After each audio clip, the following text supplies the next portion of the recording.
Welcome to Anantha health.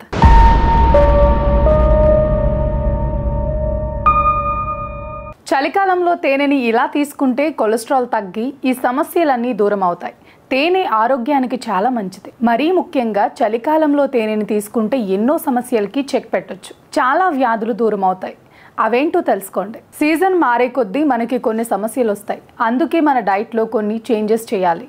కొన్ని ఫుడ్స్ని add చేసుకోవాలి. ఈ నేపథ్యంలో వింటర్ డైట్లో మనం తేనెని యాడ్ చేస్తే కలిగే లాభాలు అన్నీ ఇన్ని కావు. జలుబు, దగ్గు, తలనొప్పి నుంచి చర్మ సమస్యల వరకు చాలా హెల్త్ ప్రాబ్లమ్స్కి తేనె తీసుకోవటం వల్ల చెక్ పెట్టొచ్చు.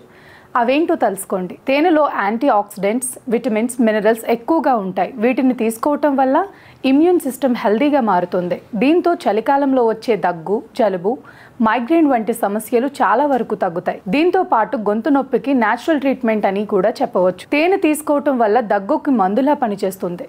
సాధారణంగా కొంతమంది జీర్ణ సమస్యలతో బాధపడతారు. అలాంటి వారు తేనెని రెగ్యులర్గా తీసుకుంటే కడుపులోని సమస్యని దూరం చేసి అజీర్ణం దూరం అవుతుంది. అంతేకాకుండా గోరువెచ్చని నీటితో నిమ్మరసం, తేనె కలిపి తీసుకుంటే శ్వాసకి సంబంధించిన వ్యాధులు దూరం అవుతాయి. ఇందులో కొద్దిగా లవంగాల పొడి కలిపితే మరీ మంచిది. ఇక దాల్చిన చెక్క పొడితో తేనెని కలిపి తీసుకుంటే బాడీలో కొలెస్ట్రాల్ కరుగుతుంది. ఒత్తిడి కూడా తగ్గుతుంది. కొంతమంది నిద్ర సమస్యలతో బాధపడుతుంటారు. సరిగా నిద్ర పట్టదు. అలాంటి వారు గోరువెచ్చని పాలలో తేనెని కలిపి తీసుకుంటే రిలాక్సేషన్ పెరిగి హ్యాపీగా నిద్ర పడుతుంది. తేనెని వాడటం వల్ల అందాన్ని కూడా పెంచుకోవచ్చు. చలికాలంలో చాలా మందికి పెదవులు పగులుతుంటాయి. తేనెని రాయటం వల్ల ఆ సమస్య తగ్గుతుంది. డ్రై స్కిన్కి కూడా ఈ తేనె చెక్ పెడుతుంది.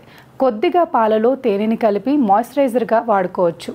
తేనెలోని గుణాలు డ్రై స్కిన్ని దూరం చేసి స్కిన్ తేమగా మారేలా చేస్తుంది. తేనెని తీసుకుంటే బ్లాక్ హెడ్స్, వైట్ హెడ్స్ సమస్యలు కూడా తగ్గుతాయి.